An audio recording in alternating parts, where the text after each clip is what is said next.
اور قیامت کے دن سب لوگ اللہ کے سامنے کھڑے ہوں گے تو غریب پیروکار بڑے بن بیٹھنے والوں سے کہیں گے کہ ہم تو تمہارے پیرو تھے، کیا تم اللہ کا کچھ عذاب ہم پر سے دفع کر سکتے ہو؟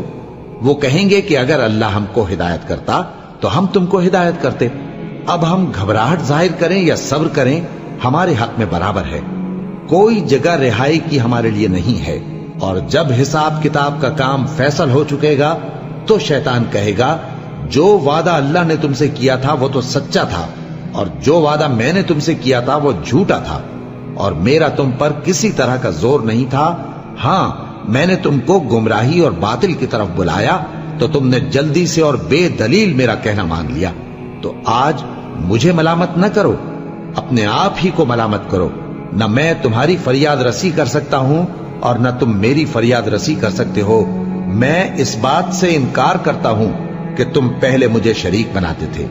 بے شک جو ظالم ہیں ان کے لیے درد دینے والا عذاب ہے۔ اور جو ایمان لائے اور عمل نیک کرتے رہے وہ بہشتوں میں داخل کیے جائیں گے جن کے نیچے نہریں بہ رہی ہیں۔ اپنے پروردگار کے حکم سے وہ ہمیشہ ان میں رہیں گے، وہاں وہ ہر ملاقات پر ایک دوسرے کو سلام کہیں گے۔